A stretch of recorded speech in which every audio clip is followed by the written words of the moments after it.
تو آپ نے کہہ دیا میں ہوں، میرے پاس سب سے زیادہ اللہ رب العزت نے کہا، کیونکہ اللہ رب العزت یہ چاہتا تھا، حدیث کے اندر الفاظ آتے ہیں کہ جو موسیٰ علیہ السلام سے بھی سوال ہو تو آپ نے کہنا چاہیے تھا اللہ سب سے زیادہ علم والا، تو اللہ نے ان کی پکڑ کی موسیٰ علیہ السلام، یہ اللہ نہ بولتے، موسیٰ نے یہ کہا کہ میں سب سے زیادہ علم والا ہوں، چلو جاؤ موسیٰ تم کیا کرو، نکلو ایک سفر پر اور جاؤ ہمارے بندے کے پاس جس کو ہم نے علم دے رکھا ہے، دیکھو ذرا تم نے یہ کہا تم کے سب سے زیادہ علم، جاؤ ذرا۔ موسیٰ علیہ السلام نکلتے ہیں اور پورا واقعہ بہت لمبا ہے، بہت شارٹ میں جا رہا ہوں، ایک مچھلی لے کے نکلتے جو کہ علامت ہوگی، مچھلی جہاں پانی میں جائیں گی اس کا مطلب وہاں موسیٰ علیہ السلام کو اس شخص سے اللہ ملائیں گا جس سے ملانا چاہتا ہے، اور موسیٰ علیہ السلام کو اس کا جواب ملے گا کہ علم جو انہوں نے کہہ دیا میں سب سے زیادہ علم والا ہوں۔ اور موسیٰ علیہ السلام یوشع بن نون جو کہ ابھی صحابی رسول ہیں، یہ بعد میں چل کے نبی بنے بنی اسرائیل کے آتے، اور ایسے واقعات ہم کو ملتے ہیں کہ کچھ لوگ پہلے صحابی تھے کسی نبی کے اور بعد میں اللہ نے ان کو نبوت دی، تو یوشع بھی ان میں سے ایک ہے، یوشع ابن نون، یہ پہلے بنی اسرائیل کے ایمان لانے والے انسانوں میں سے تھے، موسیٰ علیہ السلام کے حواری میں تھے، بعد میں اللہ نے ان کو نبوت عطا کر، تو یہ سفر پہ نکلے، نوجوان ساتھی تھے ان کے، موسیٰ علیہ السلام یہ دونوں سفر پہ نکلے، موسیٰ علیہ السلام نے کہا جب مچھلی چلی جائے نکل کے زندہ ہوتی، مطلب وہ مچھلی مری ہوئی تھی لیکن ایک مقام پر اللہ نے حکم دیں گا اس کو زندہ ہوں گے، پانی میں جائیں گے وہاں اپن ملیں گے، وہ لوگ چلے جگہ سوئے،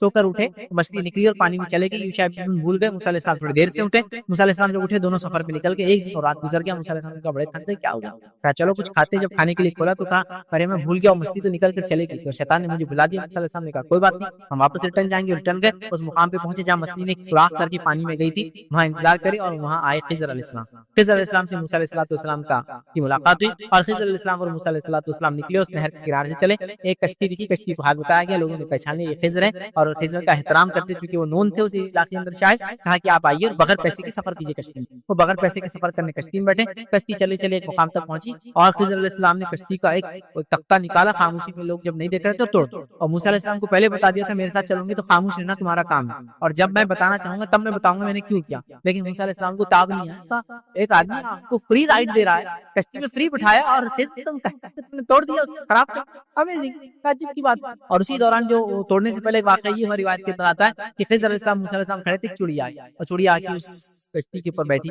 اور اس نہر میں سے پانی پیا، یا اس دریا کی بڑی پانی پیا، تو خضر علیہ السلام نے کہا موسیٰ یہ چڑیا کیا بتا رہی ہے معلوم؟ تو موسیٰ علیہ السلام نے کہا کیا؟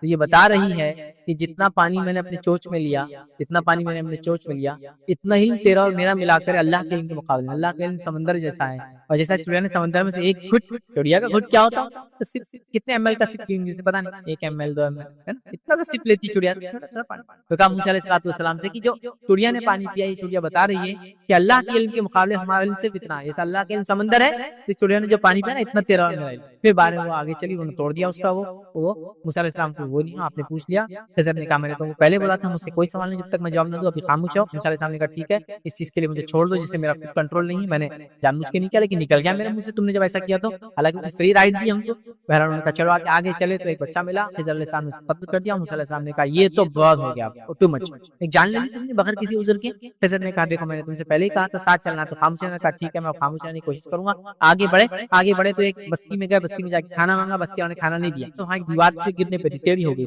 تو خضر علیہ السلام نے دیوار کو سیدھی کر دیا، موسیٰ علیہ السلام نے کہا خضر انہوں نے ہم کو کھانا نہیں دیا اور تم ان کی بستی میں گرتی دیوار کو سیدھا کرو، خضر علیہ السلام نے کہا کہ بس بھائی اب یہ الگ ہونے کا ٹائم آ گیا، میں نے آپ سے کہا تھا جب تک میں نہ بولوں آپ مجھ سے کوئی کوشچن نہیں کریں گے، اور آپ لگاتار ہر اس پہ میرے سے کوشچن، تو یہ سپریشن کا ٹائم آ گیا، اللہ کے رسول صلی اللہ علیہ وسلم نے حدیث میں یہاں یہ فرمایا تھا کاش کہ ایسا ہوتا کہ موسیٰ خضر سے سوال نہ کرتے تو نہ جانے اللہ کتنے عجیب و غریب چیزیں ہم کو بتا دیتا اس کے ذریعے، مطلب کیسے عجیب و غریب واقعات ہو رہے ہیں۔ خضر علیہ السلام نے کہا اب تو فنش ہو گیا، آپ سے میں نے پہلے بولا تھا مجھ سے کوئی سوال نہیں جب تک میں جواب نہیں، تو میں نے کشتی کا تختہ توڑا تو بھی پوچھا، لڑا کیا خط کیا تو بھی آپ نے پوچھا، میں نے کہا نہیں پوچھنا، اب پھر پوچھا آپ نے کہا ابھی ہمارے الگ ہونے کا ٹائم ہے، چلیے میں آپ کو بتا دیتا ہوں کیا کیا چیزیں میں نے جو کیا اور کیوں کیا۔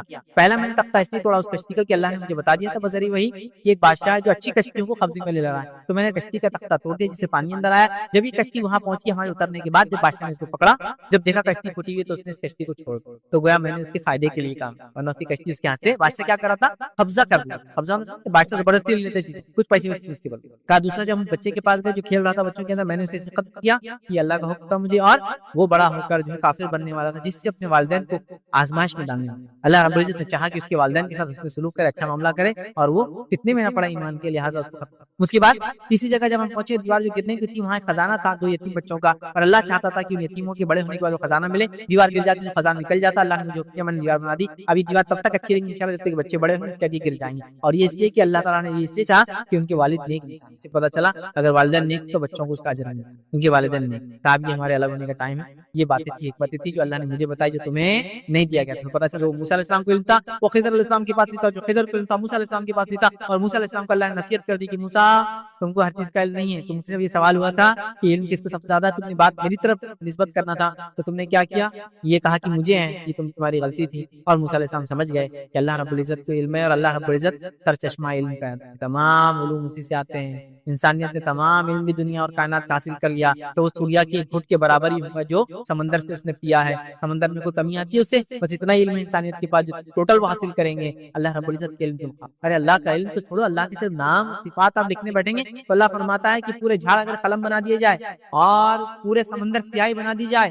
تو بھی اللہ کے کلمات ختم نہیں ہوں گے، حتیٰ کہ اس کے بیکنگ میں 7 اور سمندر لا کے ڈال دیا جائے تو بھی ختم نہیں ہوں گے. اتنی حکمت ہے اللہ رب العزت، اتنا علم اللہ رب العزت. انسانیت کچھ بھی نہیں ہے، تھوڑا بہت ہم کو جو ملا ہے یہ تو اللہ رب العزت نے اپنے حقیر بندے پہ نواز دیا. تکبر کس چیز کا ہے اور عاجز ہو جانا کہ جو علم دیا اللہ بس عمل پیرا کر دے ورنہ تو ناکام رہا. کتنے لوگ ہوں گے آخرت میں تو واقعہ آپ کو یاد ہے جو اللہ نے فرمایا ایسے لوگ ہوں گے جو جہنم کے اندر لوگ جمع ہوں گے ایسا گھیراؤ کے ساتھ، اور وہاں وہ لوگ کیا کر رہے ہوں گے، گدھا یا کولو کے بیل جیسا یا گدھے کے جیسا ان کو گھمایا جا رہا ہوں. پوچھا جائے گا تم تو وہ لوگ ہو دنیا میں جو ہم کو اچھائی کا حکم دیتے تھے اور برائی سے روکتے تھے، اب تمہیں کیا ہو رہا ہے؟ تو کہا جس چیز کا تمہیں حکم دیتے تھے ہم خود عمل نہیں کرتے، اس کے نتیجے میں آج یہ سزا مل رہی، اس کے نتیجے میں جو ہے یہ سزا مل رہی. علم ہے بعمل ہوں، اس کی دعا کریں. چلیے اس واقعے سے کیا نصیحتیں ملتی ہے سورہ کہف کے، جس میں علم کا فتنہ جو میں ٹاپک لے رہا ہوں اور کیسے علم کے فتنے سے ہم بچے، کیا نصیحتیں ملتی ہے. پہلی نصیحت جو ہم کو ملتی ہے یاد رکھیے وہ یہ اللہ ہی حقیقی علم سے خبردار ہے، اللہ ہی حقیقی علم کا سر چشمہ ہے، اللہ ہی کے پاس سے سارے علم آتے ہیں. اس بات کو سب سے پہلے جو کچھ ہم نے کیا، جو کچھ سائنسدانوں نے کیا، جو کچھ ہم کر سکتے ہیں مسلمان ہونے کے ناطے تو میں یہ کہہ رہا ہوں میں کچھ کر رہا ہوں، سائنس ٹیکنالوجی میں آگے بڑھ رہا ہوں، دنیا کو دفعہ کچھ چیزیں دے رہا ہوں، یہ اللہ کے فضل سے میری کوئی خصوصیت اور خوبی نہیں ہے. تو پہلی چیز ہے اللہ ہی علم ہے. موسیٰ علیہ السلام کو اللہ نے خضر علیہ السلام کے پاس کیوں بھیجا؟ اس لیے کہ انہوں نے واللہ عالم کہنا چاہیے تھا سب سے پہلے تو کہ اللہ ہی جانتا کس کو سب سے زیادہ علم ہے، وہ نہیں کہا اور دوسرا کہہ دیا میں نے میرے نہیں تھا، اور اللہ نے پکڑ کی کہ موسیٰ کا کام تھا یہ کہنا کہ اللہ کا. ٹھیک ہے، تو سب سے پہلی چیز. دوسرا، لوگ اللہ کے علم و حکمت سے زیادہ آج کل کفاروں کے علم حکمت چال بازیوں کے تعلق سے پریشان رہتے ہیں. ان کی یہ چال ہے، ان کی وہ چال ہے، ان کی آرگنائزیشن کو 100 سال ہو گئے ان کی منصوبہ بندی ہے، یہ آرگنائزیشن 1100 سال سے زیادہ ان کی منصوبہ بندی ہے، وہ فلاں آرگنائزیشن یہ کر رہی ہے تو فلاں آرگنائزیشن یہ کر رہی ہے، فلاں لوگوں کا منصوبہ پوری انسانیت کو جہنم میں لے جانے کا فلاں لوگوں کا منصوبہ ہے. ارے ان سب کے تمام منصوبے مل کے بھی کچھ نہیں کر سکتے، اس لیے کہ اللہ رب العزت کو اس کا علم تھا تو اللہ رب العزت خود ان کو ان کی چال بازیوں میں پھنساتا ہے. اس کا مطلب یہ نہیں کہ میں کہہ رہا ہوں مسلمانوں کو ایک دم بڑی بکری بن کے کسی کے پیچھے بھی چلو، میں یہ نہیں کہنا چاہتا، بولنا یہ چاہ رہا ہوں کہ جو چال بازی کرنے والا کر رہا ہے رب العزت کو اس کا بھی علم ہے اور اللہ رب العزت ان کی چال بازی سے امت کو بچائیں گا اگر امت توحید پر قائم رہے اور جس طرح سے اس کے نبی نے عمل کیا کرتے رہے، احکامات پہ عمل لائے، منع چیز کردہ چیزوں سے رکتی رہے تو اللہ رب العزت کا کام اس کی حفاظت کر سکتے. تو ہم لوگ بڑے اس کی تنظیم، یہ خفیہ تنظیم یہ کر رہی ہے، یہ آرگنائزیشن 100 سال سے یہ کر رہی ہے، وہ آرگنائزیشن سب بیکار ہے. اللہ رب العزت ہر چیز کا علم ہے، تو لوگوں کی چال بازیوں کا بھی علم ہے، لوگوں کی اچھائی کا بھی، سب چیز کا اللہ تعالیٰ کو علم ہے. یہ بات کو آپ سمجھے یاد رکھیں. ٹھیک ہے، اسی طرح جو ہے ایک روایت آتی ہے جو سلسلۃ الحدیث صحیح ہے، روایت حدیث سنی حدیث اس طرح سے نبی اکرم صلی اللہ علیہ وسلم فرمایا جب موسیٰ علیہ السلام کی خضر علیہ السلام سے ملاقات ہوئی تو ایک پرندہ آیا، وہ جو واقعہ میں رکھا، اور اس نے پانی اپنے چونچ میں بھر لیا. خضر علیہ السلام نے موسیٰ علیہ السلام سے کہا کیا تجھے علم ہے یہ پرندہ کیا کہنا چاہتا ہے؟ انہوں نے کہا یہ کیا کہنا چاہتا ہے؟ خضر علیہ السلام نے کہا مجھے کہہ رہا ہے کہ تیرا اور موسیٰ کا علم اللہ تعالیٰ کے علم کے مقابلے میں اتنا ہی ہے جتنا سمندر کے مقابلے میں میری چونچ میں آنے والا پانی. تو اللہ رب العزت کی ذات اصل جب یہ پورے اتنے برگزیدہ نبیوں کا علم ایک چونچ میں پانی کے ہوتا ہے تو یہ تنظیموں کا، یہ شر پسند لوگوں کا، یہ شیطان کی پیروکاروں کی چالوں کی کیا اوقات ہے ایسے. پر میں نہیں کہہ رہا ہوں معصوم بکری بن کے چلے، میرا بولنے کا مقصد یہ ہے ہم اللہ پہ توکل کریں، ایمان لائے جیسے لانے کا حق ہے، اللہ رب العزت ہماری بات کرے. دوسرا ہم اس واقعے سے کیا نصیحت سیکھتے اور علم کے فتنے سے ہم کیسے بچ سکتے ہیں اس واقعے سے، وہ یہ واقعات کے پیچھے موجودہ اللہ کی عظیم حکمتوں کو ہم سمجھیں. جو چیز زندگی میرے اور آپ کے ساتھ ہوتی ہے مجھے اس کا علم نہیں ہوتا ہے، لیکن اللہ کی عظیم حکمت کو آپ ذہن میں رکھیے کہ اللہ نے کچھ نہ کچھ حکمت سے ہی کام میرے ساتھ کروایا ہے. اور روایتوں میں الفاظ آتا ہے کہ کوئی کام مومن کے ساتھ نہیں ہوتا مگر یہ کہ اس کے لیے نفع ہوتا ہے. جیسا کشتی میں سوراخ کر دیا، تختہ توڑ دیا خاموشی میں خضر علیہ السلام، ہے نا. اب تو کشتی والے پہ کیا گزری ہوں گی اس تھوڑی دیر، کب تک؟ جب تک کہ وہ کشتی چھوٹ نہ گئی. کیا گزری ہوں گی کہ کس نے کیا میرے ساتھ یہ لانا تو مناوا تو میری کشتی کو توڑ دی ہے نا. اور جیسی بادشاہ کے پاس گئے، بادشاہ بولا چل لاؤ کشتی لاؤ، اچھی کشتی کس کی لو. جب ٹوٹی ہوئی کشتی لے کر چھوڑ دیا تو ہاں چچ بہت اچھا ہوا جو ٹوٹا، ہے نا. کتنے جلدی انٹینشنز کیسے بدلتے ہم لوگ. ہم یہ سوچ لیں اللہ کی عظیم حکمت ہے, اللہ کا گریٹر پلان ہے. میں راستے جانو گر گیا اور پیر ٹوٹ گیا, اور ابھی تو میری ریس, ابھی تو میرے گیمز تھے, ابھی تو میرا اسپورٹس تھا, ابھی تو میرے کو ہیلتھ کی ضرورت تھی, ابھی تو بزنس ٹائم تھا, ابھی تو سیزن تھا, ابھی تو کھیتی کا ٹائم تھا, ابھی تو یہ تھا. ویٹ رک جاؤ. سمجھ حکمت ہے اس کے پیچھے رب العزت کی. ہو سکتا ہے یہ ٹوٹنا اور تمہارا آرام کرنا تمہارے لیے خیر کا سبب. ایک صاحب کو بتائیں لگے, ان کو پیرالسس فالج لقوا مار گیا ہے نا, سن ہونا تھا, ہاف باڈی پیرالسس. اب اتنے پریشان ہو کے پیرالسس ہو گئے, اتنے پریشان ہو کسی کو انتہا.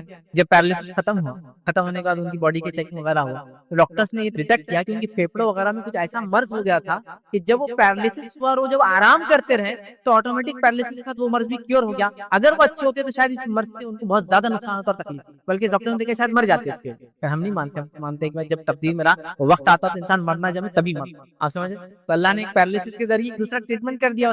جو مومن کے ساتھ ہوتا ہے اللہ کے بڑے منصوبے کو ذہن میں ہمیشہ رکھ. ہم لوگ کتنے ناشکر ہیں, کتنی چھوٹی چھوٹی چیز ہو جاتی ہے, گر گئے پیروں کچھ ہو گیا, ابھی چھونا تھا کہ اللہ تعالیٰ کو ابھی کرانا تھا, اتنا امپورٹنٹ کام ہے. اب دیکھو نا, بچے کا انٹرویو تھا, اللہ تعالیٰ نے ہاتھ اڑا دیا, کیا ہمارا ہی گھر ملتا نوز بتا. اللہ تعالیٰ ایسی جملے ہم لوگ بولتے ہیں, چھوٹی چھوٹی چیزیں. دیکھو اب اتنی ضرورت تھی پیسوں کی, ابھی نو بیمار پڑے گا, کون کما کے لائیں گے؟ آپ نہیں جانتے سکتے اس کی جان جانے والی تھی. خضر علیہ السلام دیکھیے کیسے کیسے کام کر رہے ہیں, تو اللہ تعالیٰ نے ان کے ذریعے بتایا. اللہ کے فرشتے بھی ایسا کام کرتے رہتے ہیں انسانوں کے لیے ادھر ادھر جا کر. کبھی کبھار ایسا میں تعجب کے ساتھ سوچتا ہوں, بچوں کو دیکھتا ہوں, بچوں کو آج کل تو CCTV کیمرے کا دور, عجیب و غریب معجزاتی ڈھنگ سے بچ جاتے, کہیں نکل جاتے. آپ دیکھتے تو بڑا آدمی تو آپ بولتے ابھی تو گر کے اس کو کچھ پہ کہ مر جاتا تھا, گاڑی کے نیچے گاڑی اوپر چلے گئے, بچہ بیچ میں بچے نکلتے. آپ بولتے ہیں معجزاتی طور سے کیسا بچ گیا. آپ دیکھ, ابھی تو CCTV کیمرے کا دور ہے, آپ دیکھیے کار چلے گئی, بچہ نیچے تھا اور پھر کھڑا ہو گیا, معجزاتی طور سے بچ جاتے. دیکھیے فرشتے ہوتے اللہ کے اپوائنٹڈ. حضرت علی رضی اللہ عنہ کو جب کہا گیا کہ آپ خلیفہ ہے, آپ کے لیے سیکورٹی کی ضرورت ہے, تو کہا مجھے ضرورت نہیں, جب تک فرشتوں کی حفاظت اللہ نے مجھے رکھنا ہے اللہ رکھیں گے, اور وہ میری حفاظت کرتے رہیں گے, اور مجھے کوئی کچھ نہیں کر سکتا. اور جب اللہ تعالیٰ ان کو ہٹانا چاہیں گے ہٹا لیں گے, پھر تم سب مل کر میری حفاظت نہیں کر پاؤں گے. اللہ کا اپنا ایک پلان ہے. اس گریٹر پلان کو یاد رکھیے کہ اگر میرا پیر ٹوٹا تو کچھ نہ کچھ فائدہ ہے, اگر میرا مال گیا تو کچھ نہ کچھ فائدہ, اگر میری صحت گئی تو کچھ نہ کچھ اس کا پلان ہے, اللہ کا فائدہ ہے. اگر میری بچوں کی شادی نہیں تو کچھ نہ کچھ فائدہ, اگر میری صحت آج نہیں تو کل کچھ نہ کچھ اس کا فائدہ اس دنیا اور آخرت میں ہے.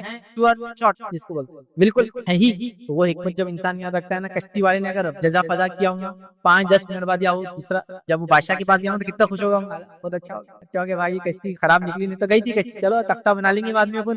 سمجھ رہے بات. جیسا مثال کے طور پر کوئی ڈاکو آ گیا, ایک دم ہائی وے کے اوپر سب گاڑیوں کو روک لیے, بولے سب کو ختم کر دو, جلدی کس کی اچھی گاڑی, اور آپ کی گاڑی ایک دم کھٹا رہا, گندی حالت میں, دھلی بھی نہیں, جس کی وجہ سے آپ ڈرائیور کو بمکا ہے, گالیاں دے کے آئیں گے, تیرے وجہ سے گندی گاڑی لے جا رہا بیٹا, میرے خاندان میں کوئی گندی گاڑی کبھی بیٹھا نہیں, یہ نہیں تو نہیں سب ایسا. اور وہ ڈاکو کیا کرے, سب زیادہ چمک رہی اور اس کی گاڑی کو خالی کر, اور آپ کی یار گندی اس کو چھوڑ دو. اور اللہ کا بیٹا تو نے اچھا کرا, گاڑی کو دھویا نہیں, تلے کھا لڈو کھا میری طرف سے, نہ ڈاکو نے ہماری طرف دیکھا نہ ہمارے طرف کچھ وہ ہے نہیں. جب شکر ادا کریں اللہ گریٹر پلان رہتا ہر جگہ. سمجھو میں چاہ رہا تھا یہ کروں, کمپٹیٹیو ایگزام دو, اس میں کامیاب ہو, میں اس لائق تھا, نہیں ہوا. اللہ کا اور پلان اس کے علاوہ بڑا, اب میں نہیں جانتی پلان, بس تھوڑا انتظار کرو تو فائدے. سمجھ رہے بات, تو اس چیز کو سمجھنا بہتر.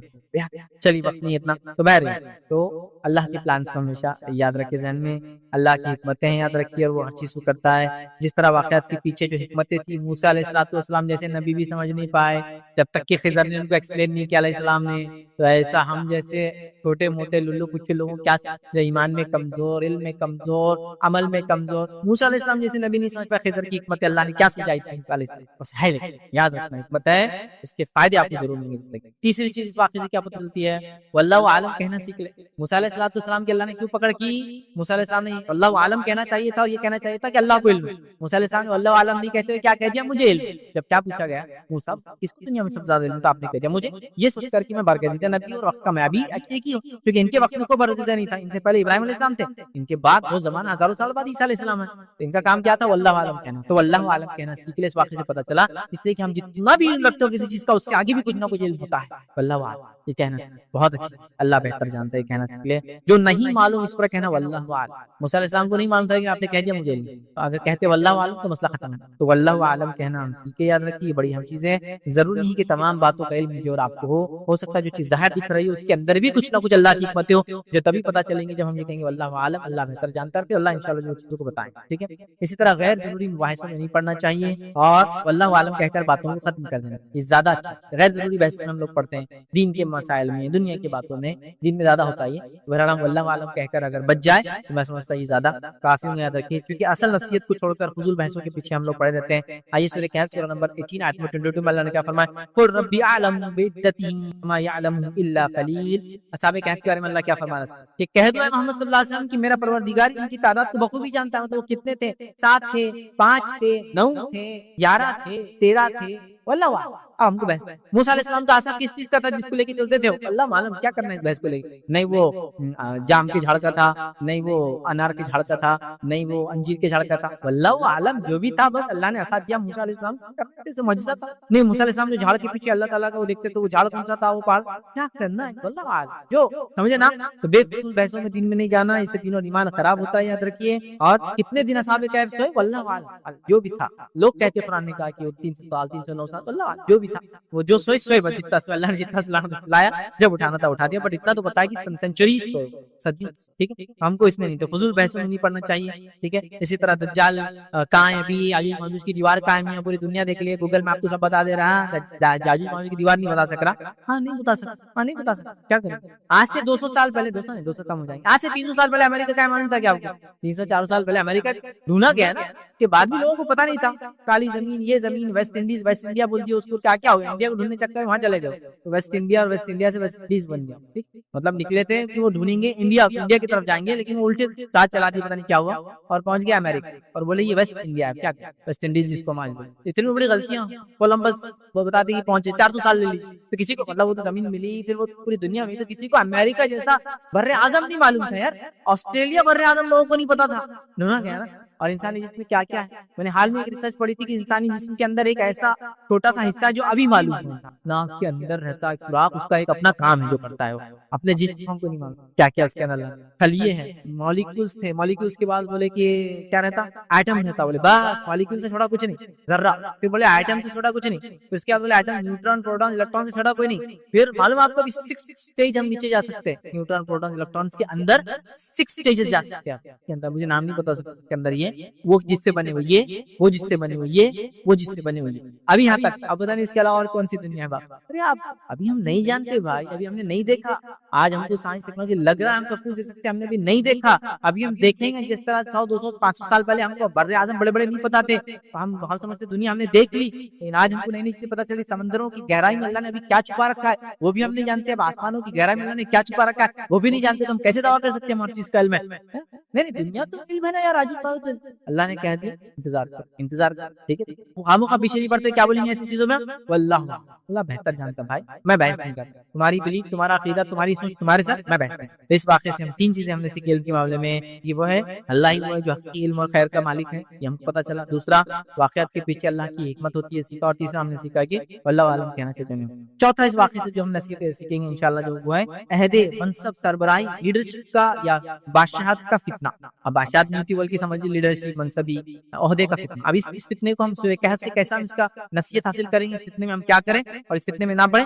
ذوالقرنین کا واقعہ دیکھیں، ذوالقرنین کا واقعہ شارٹ میں آپ کے سامنے رکھتا ہے۔ ذوالقرنین ایک بادشاہ تھا، اللہ رب العزت نے اس کو بہت حکومت دی، اس کو ذوالقرنین کہنے کی وجہ لوگ یہ کہتے ہیں کہ اس کی حکومت اتنی بڑی تھی، قرن جو ہے سینگ کو کہتے ہیں، اور ذوالقرنین مطلب 2 سینگ والا، وہ اس معنی میں کہ اس کی حکومت اتنی بڑی تھی کہ ایسٹ سے ویسٹ تک چلتی، تو ذوالقرنین مطلب سورج نکلنے کی جگہ سے سورج ڈوبنے کی جگہ تک، واللہ عالم کب رہا، ایسی کوئی ڈیٹ وغیرہ نہیں ہے۔ لوگ کہتے ہیں الیگزینڈر تھا، نہیں یہ نہیں، کیونکہ الیگزینڈر ہم جانتے ہیں مشرک تھا، کافر۔ لوگ کہتے ہیں کہ سائرس تھا، سائرس دی گریٹ جو پرشین ایمپرر تھا، لیکن ہم جانتے ہیں وہ بھی مسلمان نہیں تھا، تو لہٰذا میں بھی اور ڈیٹ پیچھے جاؤ، 10,000 سال پرانا کوئی بادشاہ، 15,000 سال پرانا کوئی بادشاہ، واللہ عالم جو بھی تھا، تو ذوالقرنین نام ایک نیک دیندار مسلمان اور اچھے اللہ کے ولی جس کو بولیں گے دوست بادشاہ، ٹھیک ہے، اور اللہ نے بڑی حکومت دی تھی، اور مغرب مشرق سے مغرب تک ان کی حکومتیں چھائی ہوئی تھی۔ ایک بار نکلے نا اس قوم کے پاس پہنچے جو قریب نہ تھا کہ یہ 2 پہاڑ ہے، 2 پہاڑ کے بیچ میں ایک راستہ ہے، اس راستے کے اندر سے قوم آتی ہے اور آ کر ہم کو تہس نہس کرتی، برباد کر دیتی ہے، وغیرہ وغیرہ کر دیتی ہے، آپ کو اس معاملے میں مسئلہ کریں، آپ کو ہم بڑی اجرت، بہت پیسہ دیں گے اس کے کام کا۔ ذوالقرنین نے کہا اللہ کا شکر ہے میرے پاس بہت کچھ ہے،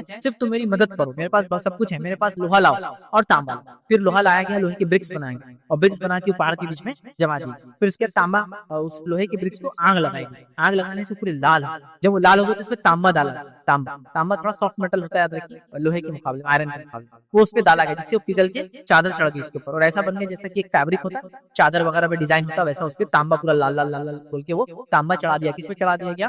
لوہے کے دیوار کے اوپر تانبا چڑھا دیا گیا. ٹھیک, اور وہ قوم پیچھے رہی تاکہ وہ قوم جو آ کے ہر بار فتنہ مچاتی تھی, فساد کرتی تھی اور تکلیف پہنچاتی تھی ادھر کے انسانوں کو جو کہ بیچارے بڑے غریب تھے.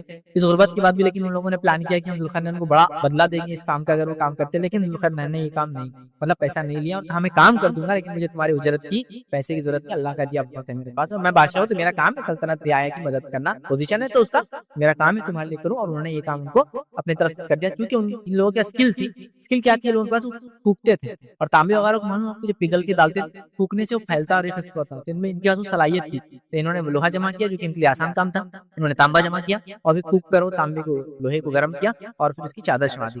علماء لکھتے ہیں کہ جو یاجوج ماجوج ہے یہ آدم علیہ السلام کی اولاد میں سے, کیونکہ حدیث کے اندر الفاظ آتے ہیں جو آخرت میں اللہ رب العزت آدم سے کہیں گے اپنی اولاد میں جہنم کو الگ کر لو. آدم علیہ السلام کہیں گے اللہ کس میں سے کتنے, مطلب کتنے میں سے کتنے, تو اللہ فرمائیں گے 1000 میں سے 999 جہنم میں ہوں گے. اور کہ حدیث کے اندر الفاظ آتے ہیں کہ وہ یاجوج اور ماجوج سے ہوں گے. تو پتہ چلا اللہ نے حکم دیا آدم کو کہ اپنی اولاد میں سے جنت اور جہنم کو الگ کرو, اور یاجوج ماجوج کو اسی کے اندر کاؤنٹ کیا گیا. اس کا مطلب پتہ چلا یاجوج ماجوج اولاد آدم سے ہیں لیکن بہت زیادہ کفر و نافرمانی کریں گے, اس کے نتیجے میں اکثر جہنم میں جائیں گے. سمجھ گیا؟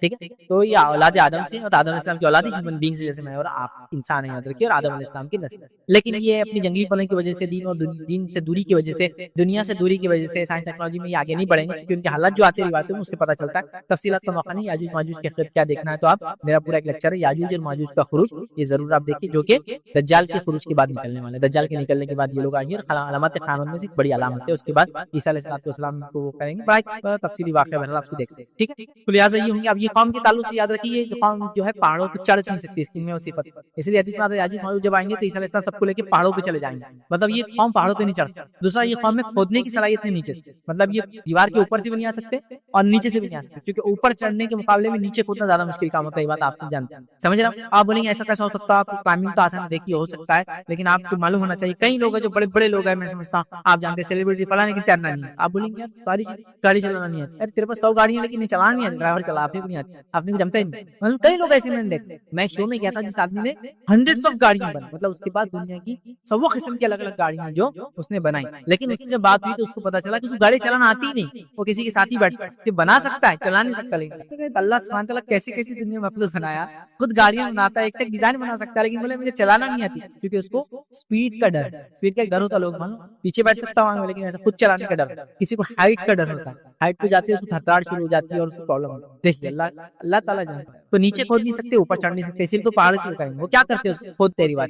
آپ صلی اللہ علیہ وسلم ایک رات اٹھے اور اچانک گھبراہٹ کر اٹھے اور اپنی اہلیہ سے کہا کہ ہلاکت ہے عربوں کے لیے. تو کہا کیا ہوا, تو کہا آپ نے روایت میں انگوٹھے اور یہ انگلی کو ملایا جو قریبی انگلی ہوتی ہے, اس سے کہا آج یاجوج ماجوج نے سوراخ, اور کھودنے کے بعد جو ہے وہ بالکل دیوار کو پتلا کر دیتے اور پھر اٹھ کے بولتے کل آ کے اپنی کریں گے, لیکن اللہ تعالیٰ کل تک پھر اس کو اپنی حکمت سے بڑی کر دیتے, پھر دوسرے دن پھر شروع کرتے زیرو سے. لیکن ایک دن قیامت سے پہلے کیا ہوں, جب وہ نکلنے والے رہیں گے کھود دیں گے اور اچھا خاصا کھود لیں گے اور کہیں انشاءاللہ کل آ کے ہم کریں گے. جب کل آئیں گے تو جیسی کی ویسی رہیں گی اور اس دن توڑ دیں گے, ٹھیک ہے, اور پھر وہ قوم نکلیں گی اور کیا ہوگا, تباہی مچائیں گے, آپ سب جانتے ہیں. بہرحال تو عہد اور منصبی پوزیشن, لیڈرشپ, مقام, مرتبہ اگر دیتا اللہ تعالیٰ تو اس میں اس کے فتنے کیا, اس سے کیسے بچے, اس واقعے سے ہم کیسے نکال سکتے ہیں ذوالقرنین کیا, یہ دیکھتے ہیں. 3 نکات اس میں کیا دیکھیں گے. پہلا نکتہ ہے مسلمان حاکم یا کوئی عہدے رکھنے والے نہ ظلم کریں گا اور نہ ہی ظلم کو برداشت کریں, نہ خود ظلم کریں گا نہ کسی کو ظلم برداشت. مسلمان حاکم, لیڈر, خلیفہ, بادشاہ, ذمہ دار, آپ رعایا کے ذمہ دار ہو, کوئی پوزیشن ہے, گورنمنٹ آفیسر ہے, کچھ بھی ہے, نہ آپ ظلم سہیں گے نہ کسی کو ظلم کریں گے, مطلب نہ خود ظلم کریں گے رعایا پہ, نہ ظلم سہیں گے خود, نہ رعایا کو سہنے دیں گے, مطلب رعایا پہ کوئی دوسرا ظلم کرا تو آپ کی جوابی کارروائی کریں گے اور آپ خود بھی ان پہ ظلم نہیں کریں گے. یہ بات ہم کو ملتی ہے جیسے کہ ذوالقرنین نے قوم سے کیا تھا. سورہ کہف سورہ نمبر 18 آیت 87 میں اللہ نے فرمایا قال اما من ظلم فسوف نعذبه ثم يرد الى ربه فيعذبه عذابا نكرا. اللہ مطر کہتا ہے اس نے کہا جو ان میں سے ظلم کرے گا ہم اس کو سزا دیں گے. ذوالقرنین نے کیا کہا, جو بھی ان میں ظلم کریں گے ہم اس کو سزا دیں گے, پھر وہ اپنے رب کی طرف پلٹایا جائے گا اور وہ اس سے زیادہ سزا دیں گے. دنیا میں ہم سزا دیں گے بادشاہ ہونے کے ناطے جو لوگ غلط ظلم کریں گے, اور آخرت میں تو اللہ تعالیٰ ان کو بڑی سزا دیں گا اس کے ظلم. تو ذوالقرنین ظالم بادشاہ نہیں تھے. تو پہلا کام کیا ہے, آپ ذمہ دار ہیں, سرپرست ہیں, لیڈر ہیں, آپ کو پوزیشن ہے, منصب ہے, جج ہے, قاضی ہے, خلیفہ ہے, کنگ ہے, رسپانسبل پرسن ہے, آفیسرس ہے, آپ کا کام ہے نہ ظلم کرے نہ ظلم سہے, چونکہ دنیا میں ظلم کرنے والوں کو پکڑیں اور آخرت میں تو اللہ دردناک عذاب دیں گا. اور ذوالقرنین خود اس کے خلاف تھے تو کہا میں خود اس کو سزا دوں گا دنیا میں, اور آخرت میں اللہ تعالیٰ اس کو سزا. تو ہمیں پوزیشن کا عہدے کا صحیح فائدہ اٹھانا چاہیے, یہ سب سے پہلی چیز. اسی طرح جو ہے جبکہ آج لوگ عہدے حاصل کرنے کے بعد کیا کرتے ہیں, ظلم کرتے ہیں. میں آفیسر بن گیا, اتنا تکلیف دے رہے ہیں کام. آپ کا کام ہے آفیسر بن کے لوگوں کے مسائل حل کریں, اور آپ آفیسر بن کے لوگوں کے مسائل پیدا کرنے والے بنے ہے. نہیں دیکھا جانا آفیسر بن کے اور اتنے پرابلمس لوگوں کے لیے پیدا کر رہے ہیں کہ لوگ سر پہ ہاتھ رکھ لے رہے ہیں, کیا کریں تو کیا کیا. آج آفیسر سے کیا آپ لوگ پریشان ہیں؟ نہیں, آپ کی دنیا کے کتنے کام ہیں جو صرف کرپٹ آفیسر کی وجہ سے, ظالم آفیسر کی وجہ سے نہیں ہو پا رہے. کئی لوگوں کو اللہ نے اگر طاقت دے دی تو ملٹری کے ذریعے لوگوں پہ آج غلامیاں لوگوں سے کروا رہے ہیں. کتنے اسٹیٹس ہیں جو آج دیکھیے ملٹری پاور کے ذریعے اپنی عوام اور رعایا کو برباد کر رہے ہیں, نقصان کر رہے ہیں, ان کی جان, ان کے مال, ان کی عزت اور آبرو کو اچھال رہے ہیں. ہو رہا ہے نہیں ہو رہا ہے؟ یہ سکارا یہ نہیں کرنا چاہیے, بلکہ ظلم روکنے والے بننا چاہیے, ہمیں ظلم کرنے والے نہیں ہونا چاہیے. دوسرا اس جو حکیمیت, سربراہی, لیڈرشپ کا جو فتنہ ہوتا ہے ذمہ داری کا, تو اس پہ کیسے, اس میں کیا نصیحت, دوسرے نصیحت ملتی ہے. طاقت اور استطاعت ہونے پر لوگوں سے شر کو دور کرنا. طاقت اور استطاعت اگر اللہ آپ کو دے تو لوگوں سے شر دور کرنا چاہیے. اور ہمارا معاملہ یہ طاقت مل گئی ہم کو کہ ہم سب سے بڑے شر کرنے والے لوگوں کے لیے بن جاتے ہیں. دیکھو جب تک غریب تھے اچھے تھے, جیسی مال آیا پیڑ میں پیر نکل گئے, تکلیف دینا چاہیے. جب تک میں غریب ہوں دوسروں سے مانگ رہا ہوں, پریشان ہوں, اور جب مجھے مالداری اللہ نے دی دوسروں پہ ظلم کر. جب میرے پاس پوزیشن نہیں تھی تو لوگوں سے دباوا ہوں, جب پوزیشن مل گئی تو لوگوں کو دبا رہا ہوں. ہو رہا ہے ذوالقرنین کے پاس پاور, طاقت پہ کیا کیا انہوں نے, غلط استعمال نہیں کیا, لوگوں سے شر دور کیا. یہ کام کیجیے, آپ کو اللہ نے طاقت, پہنچ, صلاحیت, وسیلہ, اونچائی دی, لوگوں سے شر دور کیجیے. ذوالقرنین نے کیا کیا, یاجوج اور ماجوج سے اس قوم کو نجات دلائی. تو اللہ تعالیٰ کے حکم سے ذوالقرنین نے دیوار بنا دی جو قیامت کی ایک نشانی ہے, وہ ٹوٹیں گی تو قوم نکلیں گی اور سارا مسئلہ. اتنے لمبے عرصے کے لیے ان کو سیف گارڈ کر دیا. کس کو سیف گارڈ کر دیا, اس قوم کی یاد رکھیے, جب تک کہ رب نہ دے یہ چیز ایسی چلتے رہے. ٹھیک ہے, تو اگر اللہ آپ کو طاقت دے, اللہ آپ کو صلاحیت دے, منصب دے, پوزیشن دے, پیسہ دے, تو آپ کیا کریں گے, لوگوں سے شر کو دور کرنے والے بن جائیں گے اور خیر کے لانے والے بن جائیں گے. ہمارا یہ کہ اللہ ہم کو پیسہ, دولت, منصب, جاہ, جلال, طاقت جیسی دیتا ہے, ہم لوگ لوگوں کے بیچ میں تکلیف دینے والے بن جاتے ہیں. کل تک میں جو ہے کچھ بھی نہیں تھا, آج کارپوریٹر بن گیا, لوگ گھر کے کام روک دیا. کیوں, چلو لاؤ کام بھی رہوں گا. اب میں ایم ایل اے بن گیا اور نئے روڑے, بڑے بڑے بزنس مینوں کو تکلیف دینا, یہ کرنا آپ کا حق نہیں, جس پہ کیسا لے سکتے آپ. ہاں, کسی کا گھر بن رہا تو چلو پلاٹنگ کر رہا, کوئی تو چل رہا 2 پلاٹ اپنے, ہاں چلو راستہ نکال اپنی پلاٹنگ کو, چل اس کے اتنے دے دے, اتنے 1000 اسکوائر میرا ہوں گا, تیری بلڈنگ میں ہوں, یہ سب کر. ایم پی بن گئے تو بس ظلم تو بڑھتے جا رہا. ظلم یہ ہے کیا تک بڑھ گیا کہ انسانوں کے لیے پیسہ آ رہا, خود کا جا رہا. میں نے ایک رپورٹ پڑھی جس کے اندر یہ لکھا تھا کہ گورنمنٹ کے ہاسپٹلس ہوتے ہیں ان میں پیشنٹس کے لیے ڈرائی فروٹس تک آتے ہیں. میں نے کہا یہ تو مر بھی جاتے ہیں, ملیں گے ہمارے. اس کے پرفارم میں کیا کیا لکھا ہوتا, کیا کیا ہوتا, پیشنٹ کو بیڈ ملتا ہے, دوائیں ملتی ہے, کھانا ملتا ہے, یہاں تک کہ پیشنٹس کو کچھ مخصوص میں ڈرائی فروٹس ہی ملتے ہیں. میں نے کہا جس دن ڈرائی فروٹس اگر ہمارے ملک میں مل جائے نا پیشنٹ کو, بھائی پھر تو بس یہ واپس سونے کی چڑیا بننے کا دور آ گیا. واپس سے اپنا کنٹری سونے کی چڑیا بن گیا. اس کا کہ جہاں پیشنٹ کو ڈرائی فروٹ گورنمنٹ ہاسپٹل, یہاں تو مر جا رہا ہے. واقعہ سنا نا آپ نے, اڑیسہ کا ایک انسان, اس کی بیوی مر گئی اور اس نے کاندھے پر ڈال کے اس کی لاش کو لے گیا, کیونکہ ایمبولینس اویلیبل ہے. سنا نا آپ نے واقعہ. پھر وہ آیا کہ کوئی شیخ تھے, ان کو بہت لگا کہ ایمبولینس انہوں نے ڈونیٹ کی. یہ حال ہے نا, ہم کھا کے بیٹھ رہے ہیں, لوگ ہم شر بن رہے ہیں. طاقت ہے اللہ نے دیا, خیر پھیلانے والے بن جائیے. شر پسند لوگ کاپنا چاہیے, ڈرنا چاہیے. کہ میں نے ایک وردی پہن لی, کون سی وردی میں نہیں بول رہا ہوں, تو کوئی ڈائریکٹ اشارہ میرا کسی کی طرف بھی نہیں. میں نے وردی پہن لی تو میری وردی سے لوگ ڈر کر اچھائی کریں, لیکن میرے وردی کی وجہ سے لوگ شر اور فتنہ انگیز لوگ اور آگے بڑھ رہے ہیں. جب یہ آگے, یہ تو سب ایڈجسٹ کر دیں گے, ہے کہ نہیں, کتنی بڑی بات, کتنی بڑی. یا اب تو ظلم اور کرو, دیکھیے یہ وردی اپنے کو بچائے, یہ پوزیشن والا اپنے کو بچائیں گا, یہ منسٹر اپنے کو بچائیں گا, یہ منصب والا بچائیں گا, یہ پارٹی اپنے کو بچائیں گے. اگر پارٹی طاقت ہے, منسٹر طاقت ہے, منصب طاقت ہے, پوزیشن طاقت ہے, صحیح جگہ لگا اس کو, لوگوں کے نقصان کے. ذوالقرنین کے پاس طاقت تھی, وہ ایسٹ اور ویسٹ کا کنگ تھا, لیکن اس کے بعد وہ کیا کر رہا ہے, لوگوں سے شر دور کر رہا ہے. یہ نہیں کہہ رہا جاؤ تمہارا مسئلہ دیکھو, لوگ کہہ رہے پیسے لو, ذوالقرنین ہم کریں گے نہیں, پیسوں کی ضرورت نہیں, اللہ نے جو دیا بہت ہے, تم صرف مدد کرو میری فزیکل, باقی میں سب کرتا تمہارے لیے. تو پیسہ خرچ کیا ذوالقرنین نے اور شر کو ختم کیا. یہ کام. اور تیسری چیز ہم کو معلوم ہوتی ہے, یاد رکھیے, وہ یہ ہے جہاں منصب کے جو فتنہ ہوتا ہے اور اس میں کیسے بچے, اس صورت سے کیا نصیب. تیسری نصیب ملتی ہے خیر کے کام کی نسبت اللہ کی طرف کرنا. جب آپ کو اچھا کام کر دیا, پوزیشن ہے آپ کا, سب کچھ اور اچھا آپ سے ہو گیا, تو آگے بڑھے, مائی باپ آپ نے سب کچھ کر دیا, آپ کو بولنا چاہیے اللہ میرا کچھ, یہ خالق رازق مالک اس کا کام ہے, میں تو ایک ادنا حقیر بنے گا. یہ ہم کو نصیحت ملتی ہے. کیسے سنیے, ذوالقرنین کے پاس لوگ آئے, جب اس نے کار خیر کر دیا, دیوار بنا دی, تو لوگ آئے. سورہ کہف سورہ نمبر 18 آیت نمبر 98 میں اللہ نے فرمایا, قال هذا رحمۃ من ربی فاذا جاء وعد ربی جعلہ دکا وکان وعد ربی حقا. اللہ فرماتا ہے کہتا ہے جب لوگ آئے اور کہا ذوالقرنین بہت اچھا کیا تم نے دیوار بنا دی تمہارا شکریہ جو کچھ بھی الفاظ ادا کیے انہوں نے کہا تو انہوں نے کیا کیا ذوالقرنین نے جواب دیتے سنے قال ھذا رحمۃ یہ تو میرے رب کی رحمت کا نتیجہ ہے بھائی میری کیا خصوصیت ہے اس کے اندر یہ تو میرے رب نے طاقت دی کہ مجھے سلطنت کا مالک بنایا رحمت کا نتیجہ ہے یہ نہیں کہا کہ ہاں ہاں اور تعریف کرو ایکسٹرا کرو ایک دو پار کے بیچ میں دیوار بنایا میں نے ہمارے پاس تو ایسی ہوتا ایک سڑک کیا بنایا تھا 10 میٹر کی پیپر میں ادھر احسان کیا یہ تو گورنمنٹ سے فنڈ تھے تو پبلک ریپرزینٹیٹیو ہے تیرا تو یہ کام تھا کیا اس میں خاص تھا نہیں جا جلال ٹائٹ چلتا ہو روڈ بنا دیا کون سا کام کیا یار 5 سال میں روڈ بنا کون سا کام کیا تو 5 سال کے لیے ایم ایل اے اور تو نے صرف شہر کے اندر 2 جھاڑ لگا دی اس کی فوٹو جھاڑ 2 ملین جھاڑ لگا دی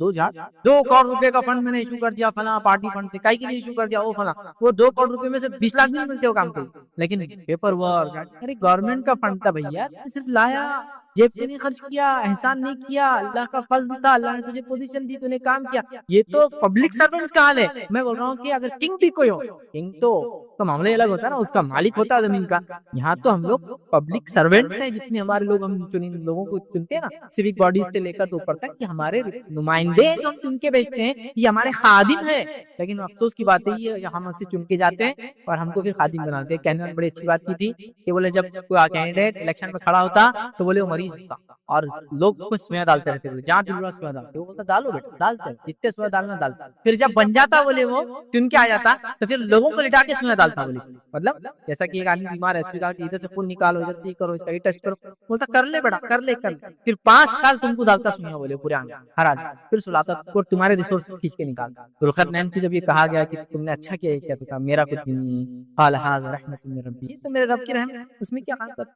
پھر فرمایا اور جب میرے رب کا وعدہ آئے گا تو اسے زمین بوس کر دے گا بے شک میرے رب کا وعدہ سچا اور حق اور جب رب کا وعدہ آ جائے تو یہ دیوار زمین بوس ہو جائیں گے گر جائیں گے اور پھر جو وعدہ ہے اللہ پورا ہو جائے کیا وعدہ ہے یاجوج ماجوج نکل جائے اللہ کی رحمت ارے بھائی بہت بڑا کام کیا آپ نے یہ سماج کے اندر یہ کر دیا اللہ کا فضل میری کو خصوصیت تھی میں تو آپ نے بٹھایا اس کام یہ عاجزی ہونا ایک کنگ بادشاہ کہ اللہ نے اس کی پوزیشن تو صحیح فائدہ اللہ نے مجھے ذمہ دار بنایا شہر کا بستی کا گھر والوں کا کوئی میں نے احسان نہیں کیا اللہ نے مال و دولت دی میں نے غریبوں کو دیا کوئی احسان نہیں کیا ارے مالک تم نے ہمیں یہ دیا نہیں دعا کرو میرے کچھ میری خصوصیت نہیں رب نے دیا میں تم پہ خرچ کیا کوئی احسان نہیں کیا میں نے کسی یہ میرا احسان میرے اپنے آپ پر تھا کہ جہنم کی آگ سے اگر یہ صدقہ مجھے بچا لے میرے لیے کامیابی میرا کوئی احسان یہ اتنا خیر کے کام کی نسبت اللہ کی طرف کی ذوالقرنین نے اتنا بڑا خیر کا کام کیا آج کسی عہدے پر فائز ہونے کے بعد ہم لوگ کیا حل کرتے لوگوں کا اور رعایا کا مجھے ڈیٹیل میں جاننے کی انشاءاللہ ضرورت نہیں آپ لوگ سب سمجھدار ہیں نا 3 باتیں کیا سیکھی ہم عہدے کی فتنے سے کیسے بچیں گے اس صورت میں کیا نصیحت ملی پہلا مسلمان حاکم کا کام ہے کہ نہ ظلم کرے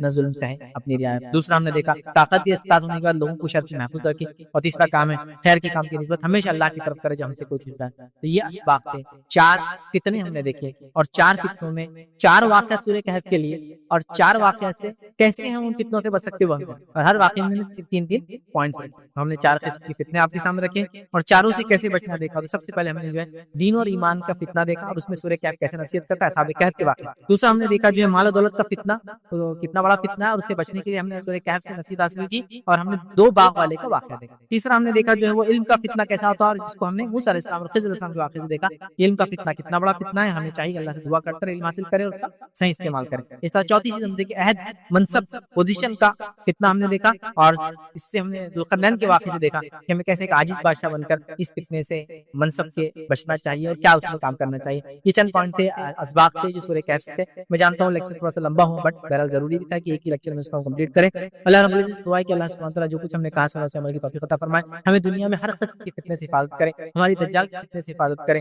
ہماری مال دولت جو ہے علم اور جس کو کہیں گے منصب اور پوزیشن یاد رکھے اور اسی طرح جو دین اور ایمان کی فتنوں سے ہماری جو حفاظت کرے ہم تمام کو اور ہماری نسلوں کو جو ہے ہماری حفاظت کرے ہر قسم کی فتنے سے جب تک ہمیں زندہ رکھے ایمان اور اسلام پر زندہ رکھے ٹائم کرنے سے آگے سورہ کہف جو ہے جمعہ کے دن کب پڑھنا جمعہ کی نماز سے پہلے یا نماز کے بعد تو سورہ کہف جمعہ کے دن کبھی بھی پڑھ سکتے ہیں اور جمعہ کا دن چالو ہوتا ہے جمعہ جو ہم لوگ دن جس کو ہوتے ڈے اس سے پہلے جو نائٹ آتا ہے تو اس کی مغرب مطلب مثال سے آج جمعرات ہے اردو میں جمعرات ہوتے تو جمعرات کے دن جو مغرب آئیں وہاں سے چالو ہوگا جمعہ تو وہ مغرب سے لے کر جمعہ کے دن مغرب شروع ہونے سے پہلے مطلب جو سنیچر کی مغرب رہیں گے ایک طرح سمجھے نا کیونکہ اسلام میں دن پہلے آتا رات بعد میں آتا تو لہٰذا جمعرات کی مغرب کے بعد سے لے کر جمعہ کے دن کی مغرب سے پہلے تک کہ آپ سورہ کہف کبھی بھی پڑھ سکتے. تو آپ کے پاس پورا ایک دن ہوتا ہے پڑھنے کے لیے. تو جمعہ سے پہلے پڑھیں, جمعہ کی نماز کے بعد پڑھیں, یا پھر جمعہ شروع ہوتے ہی مغرب کے بعد پڑھ لیں آپ جمعرات کی رات میں, یا پھر جمعہ کے دن عصر کے بعد پڑھیں. واللہ آپ جب چاہیں پڑھ سکتے, پورے دن میں آپ کو سورہ کہف کبھی بھی. سورہ کہف کی فضیلت دیکھیے, 2-3 فضیلتیں روایتیں میں آتی ہے. ایک یہ ہے کہ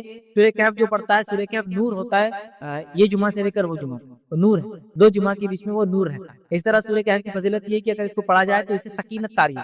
جیسے ایک صحابی نے اس کو پڑھا اور بادل آئے اور اس کو دیکھ کر ان کا گھوڑا ڈرنے لگا. جب نبی اکرم صلی اللہ علیہ وسلم بتایا گیا تو آپ نے کہا سکینت, اسے سکینت طاری ہوتی ہے سورہ کہف پڑھنے سے. سورہ کہف نور ہے, ایک جمعہ سے لے کر دوسرے جمعہ کے. سورہ کہف کی اول 10 آیتیں جو انسان یاد کر لے اور اس کو پڑھا کرے, دجال کے فتنے سے بچ جائیں گے. یہ چند فضیلتیں اس کی ہے. کبھی موقع ملے تو انشاءاللہ سورہ کہف کی اور بھی فضیلتیں دیکھیں.